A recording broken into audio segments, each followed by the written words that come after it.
இன்னைக்கு அதிமுக காரங்களாம் எங்கே இருக்கிறாங்க?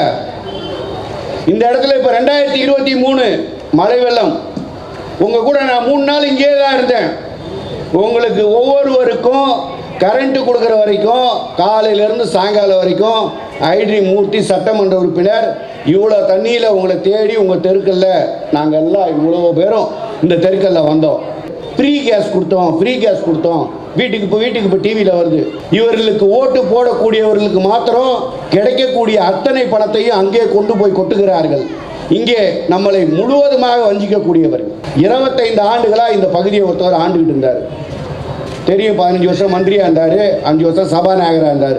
ஐடி மூர்த்தி எம்எல்ஏ ஆகி தான் 10 ஐசியூ வார்டு போட்டிருக்காரு. சுடுகாட்டில் ஜெயக்குமார் 180 கோடியில் கட்டடம் கட்டிட்டார். ஒரு சாதாரண வீடு கட்டணும்னா ஒரு கார்பரேஷனில் ஒரு அப்ரூவல் வாங்கணும். ஆனால் 150 கோடியில் கட்டடம் கட்டின ஒரு மந்திரிக்கு சிஎம்டி அனுமதி வாங்கணும்னு தெரியல. இந்த கூட்டம் நம்முடைய தானை தலைவர் தமிழக முதல்வர் அவருடைய பிறந்த தினத்தை ஒட்டி இங்கே கூட்டப்பட்டுள்ளது. நம்முடைய தலைவர் அவர்கள் 7/5/2021 அன்று தமிழக முதல்வராக பொறுப்பேற்றுக் கொண்டு, உங்களுக்கு எல்லாம் தெரியும் எப்படி அந்த கொரோனாவை அற்புதமாக கையாண்டு இந்தியாவில் இறப்புகளை குறைத்த மாநிலமாக ஒரு முதலமைச்சரே கொரோனா வார்டுக்குள் சென்று பொதுமக்களை பார்த்து நலம் விசாரித்த ஒரே முதல்வர் என்றால் அது நம்முடைய மாண்புமிகு முதல்வர் தான். அதே போல தேர்தலில், சட்டமன்ற தேர்தலில் நாம் வாக்குறுதி கொடுத்தோம். அந்த வாக்குறுதியில் என்ன சொன்னோம்? நாங்கள் ஆட்சிக்கு வந்தால் கொரோனா காலத்தில் நாங்கள் 5000 ரூபாய் கொடுப்போம் என்று சொன்னோம், கொடுக்க வேண்டும் என்று சொன்னோம். ஆனால் எடப்பாடி மனசாட்சியே இல்லாமல் வெறும் 1000 ரூபாய் கொடுத்தார். தலைவர் சொன்னார், நாங்கள் வந்தால், ஆட்சிக்கு வந்தால் 4000 ரூபாய் உடனே கொடுப்போம் என்று சொன்னார்.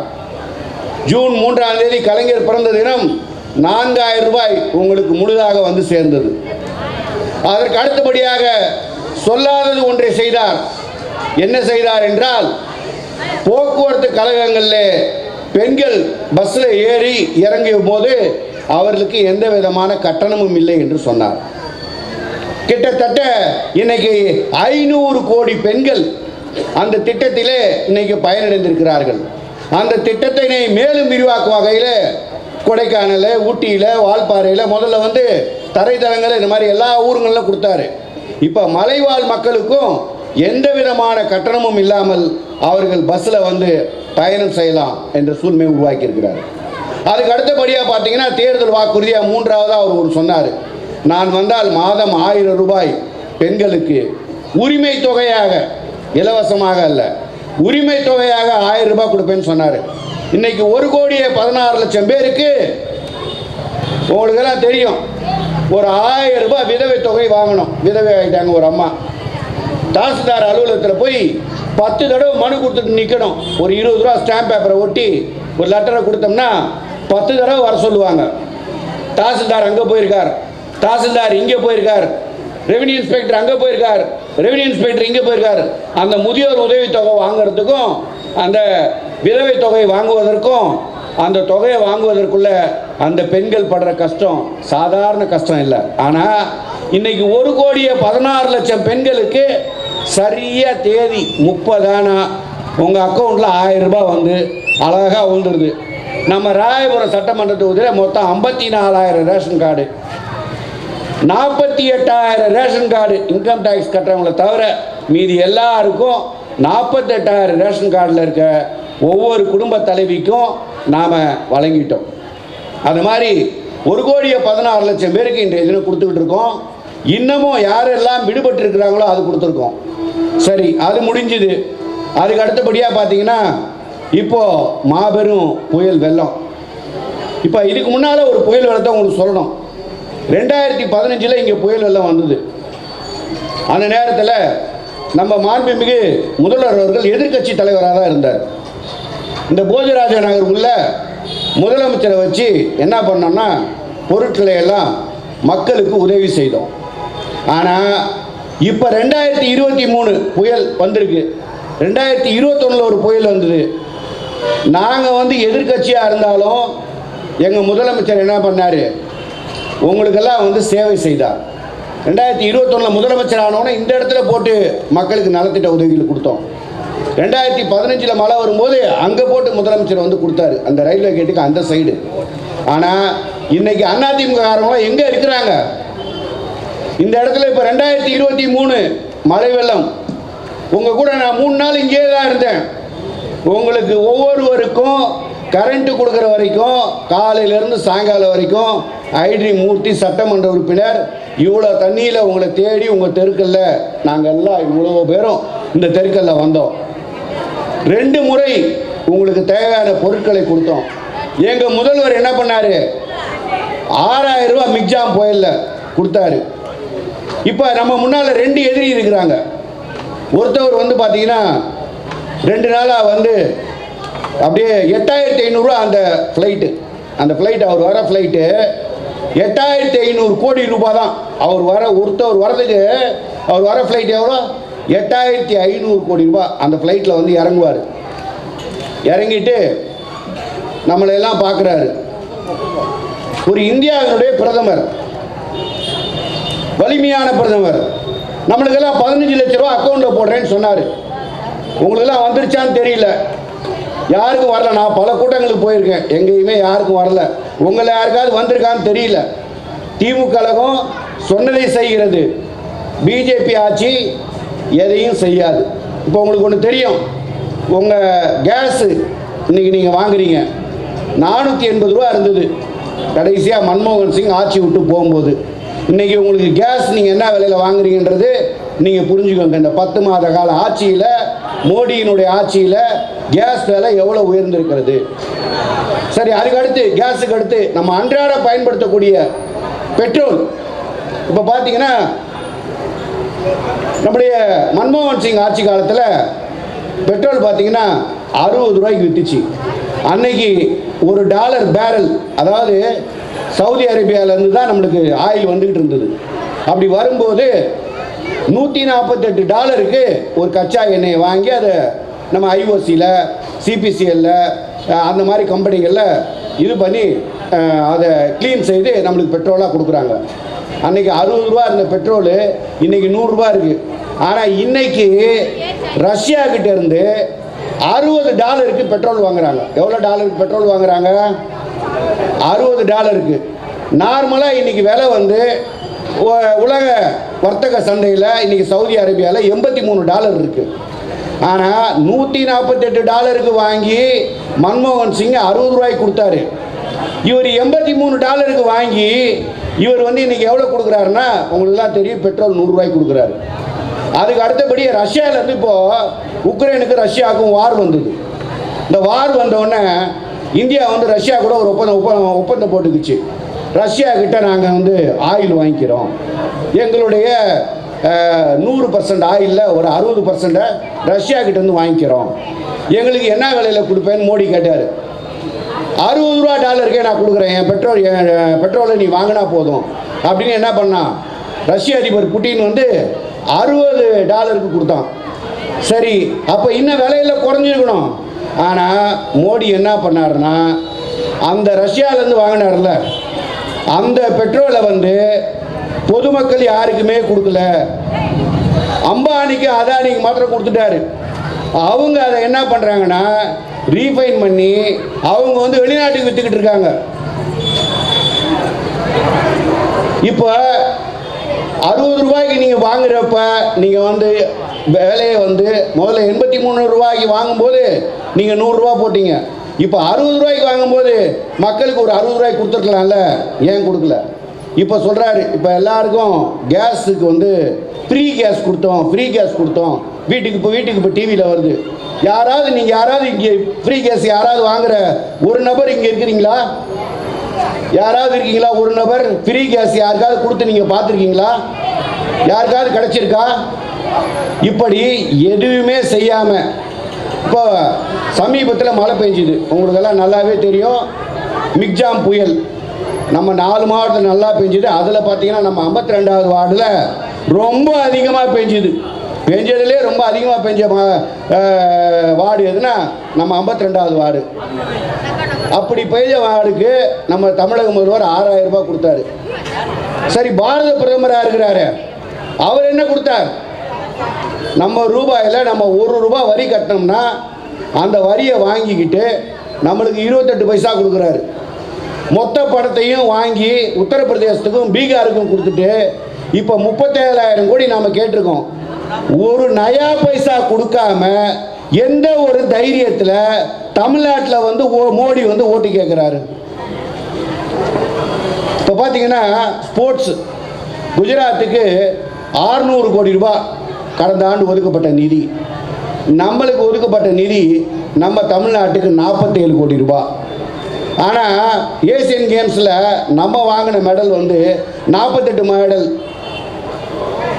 குஜராத்லேருந்து வந்தவங்க வாங்கின மெடல் வந்து 17 மெடல். ஒவ்வொரு விஷயத்திலையும் குஜராத்துக்கும் உத்தரப்பிரதேசத்துக்கும் பீகாருக்கும் இவர்களுக்கு ஓட்டு போடக்கூடியவர்களுக்கு மாத்திரம் கிடைக்கக்கூடிய அத்தனை பணத்தையும் அங்கே கொண்டு போய் கொட்டுகிறார்கள். இங்கே நம்மளை முழுவதுமாக வஞ்சிக்கக்கூடியவர்கள். அதற்கு அடுத்தபடியாக நம்ம பார்த்தோம்னா நம்முடைய திராவிட கட்சின்னு ஒரு கட்சி சொல்லிக்கிட்டு இருக்காங்க. நம்ம பேரறிஞர் அண்ணா பேரில் கட்சியை வச்சுருக்காங்க அதிமுக. 25 ஆண்டுகளாக இந்த பகுதியை ஒருத்தவர் ஆண்டுகிட்டு இருந்தார். தெரியும், 15 வருஷம் மந்திரியாக இருந்தார், 5 வருஷம் சபாநாயகராக இருந்தார். இங்கே இருக்கிற போஜராஜ நகர் சுரங்கப்பாதை 50 வருடமாக பொதுமக்கள் அந்த சைடு எவ்வளோ கஷ்டப்பட்டுருக்காங்கன்னு உங்களுக்கெல்லாம் தெரியும். 50 வருஷமாக அதில் 25 வருஷம் அவர் சட்டமன்ற உறுப்பினராக இருந்திருக்காரு. ஒரு மந்திரியாக இருந்தவர் அங்கே சுரங்கப்பாதையை கட்டியிருக்கலாம்ல. இன்னைக்கு நம்ம கழக ஆட்சி வந்தது. கழக ஆட்சி வந்தவொடனே இன்னைக்கு 20 கோடி ரூபாய் நிதி ஒதுக்கி இப்போ 80% பணிகள் அந்த போஜராஜ நகர் சுரங்கப்பாதை பணிகள் முடிக்கப்பட்டு மே 31ஆம் தேதி அந்த சுரங்கப்பாதை பணிகள் முழுவதுமாக முடிக்கப்பட்டு உங்களிடம் ஒப்படைக்கப்படும். ஏன் யாரும் கைத்தட்டல? போஜராஜ நகர் மக்கள் யாரும் இங்கே இல்லையா? அதே போல இன்னைக்கு ராயபுரத்தில் தமிழ்நாட்டிலே சிறந்த மருத்துவமனை உங்களுக்கு தெரியும், மகப்பேறு மருத்துவமனை, ஆர்எஸ்ஆர் மருத்துவமனை. நான் பிறந்த மருத்துவமனை. இங்கே இருக்கக்கூடிய நம்ம எல்லாரும் அதிக அளவில் பெண்கள் அதிகமாக 2021 வரைக்கும் இங்கே இருந்த மந்திரி அந்த ஆஸ்பத்திரிக்கு ஒரு ஐசியூ வார்டே கட்டலை. 1000 பெண்கள் மகப்பேறு பண்ணக்கூடிய ஒரு ஆஸ்பத்திரியில் ஒரு ஐசியூ வார்டே கிடையாது. 2021 வரைக்கும் கிடையாது. ஐட்ரி மூர்த்தி எம்எல்ஏ ஆகிற வரைக்கும் கிடையாது. ஐட்ரி மூர்த்தி எம்எல்ஏ ஆகி தான் 10 ஐசியூ வார்டு போட்டிருக்காரு. அதே போல் உங்களுக்கு தான் இங்கே இருக்கிற பெண்களுக்கெல்லாம் தெரியும், ஒரு குழந்தையினுடைய நார்மல் வெயிட் 2.5 கிலோ. ஆனால் எல்லா ஆஸ்பத்திரிலையும் மகப்பேறு மருத்துவம் வெள்ளப்பேறு ஆஸ்பத்திரியில் ஒரு மிஷின் இருக்கும். என்ன மிஷின்னா ஒரு கண்ணாடி பேலை மாதிரி இருக்கும். அதுக்கு இங்கிலீஷில் சொன்னால் இன்குபேட்டர் அது பேர். 2021 மே 7ஆம் தேதி வரைக்கும் ஒரு இன்குபேட்டர் மிஷினு அந்த ஹாஸ்பிட்டலில் வாங்கி வைக்கல. அந்த இன்குபேட்டர் மிஷின் என்ன பண்ணும் உங்களுக்கு தெரியும், கண்ணாடி பேலை. 2.25 கிலோவில் குழந்தை டெலிவரி ஆயிடுச்சுன்னா நார்மலாக அந்த தாய் வீட்டுக்கு போயிடுவாங்க. ஒரு 2 கிலோ வரைக்கும் பிறந்துச்சுன்னா கூட நிம்மதியாக வீட்டுக்கு போயிடுவாங்க. ஆனால் 2 கிலோவுக்கு கீழே பிறந்தா அந்த குழந்தைய ஒரு பிரைவேட் ஹாஸ்பிட்டலில் கொண்டு போய் கண்ணாடி பேலையில் வைக்கணும் தான் இந்த 25 வருஷம் நம்ம ஓட்டு போட்டோமே ஜெயக்குமார் அவர் பண்ணியிருந்தார். ஆனால் இந்த ஐட்ரி மூர்த்தி வந்த பிறகு 68 கண்ணாடி பேலைகளை ஒரு ஏசி ரூம் கட்டி 68 இன்குபேட்டர் கருவிகளை உள்ளே வைத்து இன்னைக்கு 700 கிராமில் பிறக்கக்கூடிய குழந்தையை கூட 2 மாதம் அந்த கண்ணாடி பேலைக்குள்ளே வைத்து இன்றைய தினம் 9 மாத காலம் ஒரு பெண்ணு தாயும் இறக்கவில்லை, ஒரு குழந்தையும் இறக்காத ஒரு அற்புதமான சூழ்நிலை இன்றைய தினம் இங்கே உருவாக்கி இருக்கிறோம். இன்னைக்கு பார்த்தீங்கன்னா ராம்தாஸ் நகர் சுடுகாட்டில் வந்து ஜெயக்குமார் 150 கோடியில் கட்டடம் கட்டிட்டார். ஒரு சாதாரண வீடு கட்டணும்னா ஒரு கார்பரேஷனில் ஒரு அப்ரூவல் வாங்கணும். ஆனால் 150 கோடியில் கட்டடம் கட்டின ஒரு மந்திரிக்கு சிஎம்டி அனுமதி வாங்கணும்னு தெரியல. அதே மாதிரி சுடுகாட்டில் கட்டடம் கட்டக்கூடாதுன்னு ஒரு விதி ஒன்று இருக்குது, அது தெரியல. அதே மாதிரி பொல்யூஷன் க்ளீனாக இருக்கணும் அப்படின்னு ஒரு சர்டிஃபிகேட் இருக்குது. இந்த மாதிரி எந்த சர்டிஃபிகேட் வாங்காமல் கட்டடத்தை கட்டி ஜென்ரேட்டர் வைக்கல, லிஃப்ட்டு வைக்கல, கரண்ட் கனெக்ஷன் கொடுக்கல, தண்ணி கனெக்ஷன் கொடுக்கல, எதுவுமே கொடுக்காம கான்ட்ராக்டருக்கு 97.5% பணத்தை கொடுத்துட்டு போயிட்டாரு. நம்ம வீடு கட்டுறோம், 100 ரூபாய், ஒரு 10 லட்ச ரூபாய்க்கு ஒரு வீடு கட்டுறோம். கான்ட்ராக்டருக்கு எப்படி பணத்தை கொடுப்போம்? ஐயா இது வரைக்கும் கட்டினா இவ்வளோ கொடுப்போம், 2 லட்சம் கொடுப்பேன். அது வரைக்கும் கட்டினா இன்னும் 2 லட்சம் கொடுப்பேன். இது வரைக்கும் கட்டினா இவ்வளோ கொடுப்பேன். எல்லா வேலையும் முடிச்சாதான் 10 லட்சம் கொடுப்போம்னு சொல்லுவோம். இப்போ 100 ரூபாயில் 97,000 ரூபாயை கொடுத்துருக்காருன்னா நம்ம ஆட்சிக்கு வரமாட்டோன்னா அவருக்கு முதலே தெரிஞ்சிச்சு. நம்ம எம்எல்ஏ வரமாட்டோன்னா அவருக்கு முதலே தெரிஞ்சிச்சு. அதனால் என்ன பண்ணிட்டாரு, 97% வந்து கான்ட்ராக்ட் கொடுத்துட்டு எந்த வேலையும் முடிக்காமல் போயிட்டாரு. இப்போ நாம் எல்லா அனுமதியும் வாங்கிட்டு இப்போ வந்து அந்த பகுதி மக்களுக்கு இப்போ இன்னைக்கு அலாட்மெண்ட் போட்டு ஒவ்வொருத்தவங்களுக்கா 1.5 லட்சம் ரூபாயில் முதல்ல வந்து அரசாங்கம் 5.5 லட்சம் 6.25 லட்சம்னு சொன்னேன் அந்த ராமதாஸ் நகர் மக்களுக்கு இன்னைக்கு 1.5 லட்சம் ரூபாய்க்கு போட்டு அலாட்மெண்ட் போட்டு வீடு கட்டி கொடுத்துக்கிட்டு இருக்கோம். அதே போல் செட்டி தோட்டம் உங்களுக்கெல்லாம் தெரியும். செட்டி தோட்டம் பகுதியில் நம்ம ராயபுரத்தில் உள்ள நுழையும் போது ரைட் சைடில் பார்த்தீங்கன்னா பெரிய பில்டிங் ஒன்று இருக்குது. காசா கிராண்டே ஒரு பில்டிங் கட்டியிருப்பான். அது பக்கத்தில் 40 வருஷம் உங்களுக்கு ராயபுரத்தில் 1-2 செய்திகளை சொல்லிட்டு போயிடணும். அந்த செட்டி தோட்டம் பில்டிங் ஆடிக்கிட்டு இருந்தது, ஷேக் ஆகிட்டு இருந்தது. எந்த நேரம் கீழே விழுந்துருன்ற நிலைமை இருந்தது. இன்றைக்கி அங்கே இடிக்கப்பட்டு அவங்களுக்கு எல்லாருக்கும் வீடு கட்டும் திட்டம் 50 கோடியில். அதே போல் இன்றைக்கி நம்ம வட சென்னையில் 1000 கோடி ரூபாய் ஒதுக்கி திட்டங்களை செய்து கொடுக்க போவதாக நம்முடைய முதல்வர் அறிவித்து 147 கோடியில் ஸ்டான்லியில் வந்து இன்றைய தினம் கட்டடப் பணிகள் நாளை காலையில் அடிக்கல் நாட்டப்படுகிறது. RSR மருத்துவமனையில் அதிகமாக 300 படுக்கைகள் இன்றைய தினம் போடப்படுகின்றன. எந்த ஒரு தாய்மாரும் இனிமேல் தரையில் படுக்க தேவையில்லை, பாய் விரிக்க தேவையில்லை, பெட்ஷீட்டை இருக்க தேவையில்லை.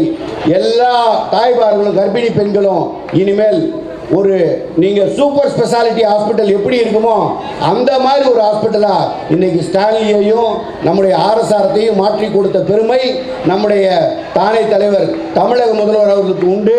அத்தகைய சிறப்பான சாதனை புரிந்த நம்முடைய தமிழக முதல்வரை இந்த நேரத்திலே வாழ்த்தி 18 மணி நேரம் தினந்தோறும் உழைத்துக் கொண்டிருக்கும் ஒரு முதல்வருக்கு நீங்கள் வெற்றி முகத்தை காட்டி இந்தியாவினுடைய பிரதமர் யார் என்பதை தேர்வு செய்யக்கூடிய ஒரு சூழ்நிலையை உருவாக்கி தர வேண்டும். 40 தொகுதிகளிலும் வெற்றி பெற்று தர வேண்டும். உதயசூழலிலே வாக்களிக்க வேண்டும் என்று கேட்டு வாய்ப்புக்கு நன்றி பாராட்டி விடைபெறுகிறேன். நன்றி, வணக்கம். இந்த வீடியோ உங்களுக்கு பிடிச்சிருந்தா ப்ளீஸ் லைக் அண்ட் ஷேர் பண்ணுங்க. மறக்காம எங்க சேனலை சப்ஸ்கிரைபும் பண்ணுங்க.